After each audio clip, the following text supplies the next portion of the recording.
കൂട്ടുകാരാ, നിന്റെ ജീവിതം നിന്നെ വഞ്ചിക്കാതിരിക്കട്ടെ. കേട്ടിട്ടുണ്ടോ ഈ വാക്ക്? ജീവിതം തിരക്കിലാണല്ലേ? സമ്പാദിക്കുന്നത് ആർക്ക് വേണ്ടിയാണ്?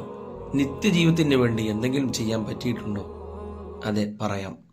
അബൂ മുആവിയ റളിയല്ലാഹു അൻഹു പറയുന്നുണ്ട്, മാലിക് ഇബ്നു മിഗ്വൽ റളിയല്ലാഹു അൻഹു എന്നെ കാണുമ്പോൾ പറയുന്നൊരു വാക്കാണ്, ലാ തഗുറന്നകൽ ഹയാത്ത് വഹ്ദരിൽ ഖബ്റ. നിന്റെ ജീവിതം നിന്നെ വഞ്ചിക്കാതിരിക്കട്ടെ, ഖബറിനെ നീ സൂക്ഷിക്കണേ.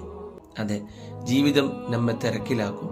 പണം, സ്ഥാനം, മാനം, അധികാരം എല്ലാം തരും. പക്ഷെ ഇതൊന്നും നമ്മുടെ യാത്രയിൽ കൂടെ നിൽക്കില്ല, ഒറ്റക്കാക്കും. ഇവിടെയുള്ള വീടിനെ പെയിന്റടിച്ച് സുന്ദരമാക്കുന്നു. ഖബറിന് വേണ്ടി എന്ത് ചെയ്യാൻ പറ്റി? അത് ഭംഗിയായോ? ഇവിടെ ബാങ്കിൽ പണം നിക്ഷേപിക്കാൻ ഉഷാറാണ്.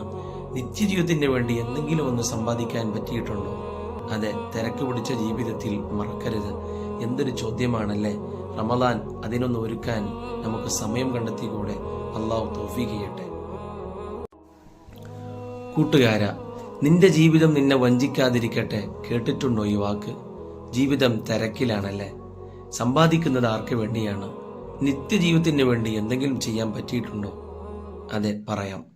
അബൂ മുആവിയ റളിയല്ലാഹു അൻഹു പറയുന്നുണ്ട്, മാലിക് ഇബ്നു മിഗ്വൽ റളിയല്ലാഹു അൻഹു എന്നെ കാണുമ്പോൾ പറയുന്നൊരു വാക്കാണ്, ലാ തഗുറന്നകൽ ഹയാത്ത് വഹ്ദരിൽ ഖബ്റ.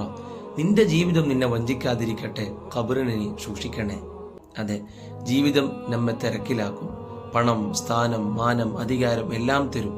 പക്ഷെ ഇതൊന്നും നമ്മുടെ യാത്രയിൽ കൂടെ നിൽക്കില്ല, ഒറ്റക്കാക്കും. ഇവിടെയുള്ള വീടിനെ പെയിന്റടിച്ച് സുന്ദരമാക്കുന്നു. ഖബറിന് വേണ്ടി എന്ത് ചെയ്യാൻ പറ്റി? അത് ഭംഗിയായോ? ഇവിടെ ബാങ്കിൽ പണം നിക്ഷേപിക്കാൻ ഉഷാറാണ്.